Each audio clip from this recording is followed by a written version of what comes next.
উপেক্ষা। এই উপেক্ষা শব্দটা নিয়ে কি বলবো বলুন তো? মানে মানুষ কখন মানুষকে উপেক্ষা করে?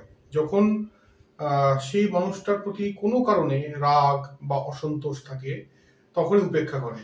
আর এই উপেক্ষাটাই বিরাট কোহলি করছেন প্রথম ওয়ানডে থেকেই। কাকে করছেন? গৌতম গম্ভীর করছেন, এবং করার কারণটা একদম ন্যায্য। একটু মনে করিয়ে দিই, আসলে এত ক্রিকেট হচ্ছে যার জন্য হয়তো আমরা স্মৃতিতে সবকিছু ধরে রাখতে পারছি না। বা ভারতের যখন ইংল্যান্ড সফর হওয়ার কথা ছিল এই মানে গত বছর, মানে এই বছরই জুন জুলাই মাসে, সেই সময় আহ, বিরাট কোহলি চেয়েছিলেন সেই ইংল্যান্ড সফরের অধিনায়কত্ব নিতে, যেটা আমাদের সূত্র বলেছিল এবং আমরা আমাদের স্টেডিয়াম বুলেটিনে বারবার বলেছি। সেই সময় অজিত আগারকার এবং গৌতম গম্ভীর দুজনে মিলে বিসিসিআই কে বলে যে আমাদের ফিউচারের কথা ভাবা উচিত এবং শুভমান গিলের মতো কাউকে দায়িত্ব দেওয়া উচিত।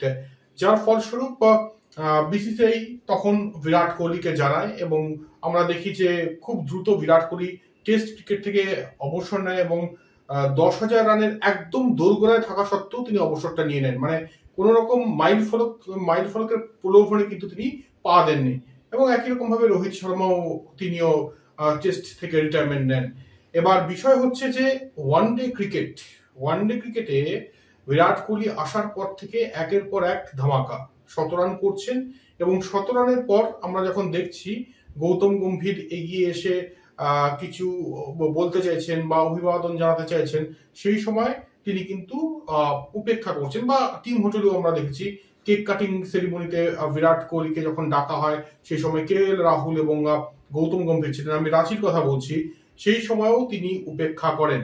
আর এই উপেক্ষাটা চলতে থাকবে। আসলে প্রতিটি 100 রান, বিরাটের প্রতিটি 100 রান, প্রতিটি বঞ্চনার জবাব। যখন বিরাট কোহলির মতো একজন ফিটনেস ফ্রিককে তিনি বলছেন যে আমি দায়িত্ব নিতে রাজি আছি টেস্ট ক্রিকেটের, এবং তখন যখন গৌতম গম্ভীর টিমের হেড কোচ বা চিফ সিলেক্টর অজিত আগারকার সেটাতে সমর্থন জানাচ্ছেন না, সেটা যে কোনো কারণেই হোক, যখন অন্য কাউকে প্রমোট করছে তখন কিন্তু খারাপ লাগার একটা বিষয় থাকে। এবং শুধু একটাই নয়, আরো একবার মনে করিয়ে দিই, গৌতম গম্ভীর বলছেন প্রত্যেকবার যখনই প্রেস কনফারেন্স হয় এবং অকেশনালি তিনি কথাটা বলেন যে যত বড় নামই হোক না কেন তাদেরকে ডোমেস্টিক ক্রিকেটটা খেলতে হবে। সেটা যে একদম মানে মানে ইঙ্গিত বহ তিনি কার উদ্দেশ্যে বলছেন, কেন বলছেন, সেটা সবাই জানেন যারা অল্প বিস্তর ক্রিকেট নিয়ে চর্চা করেন।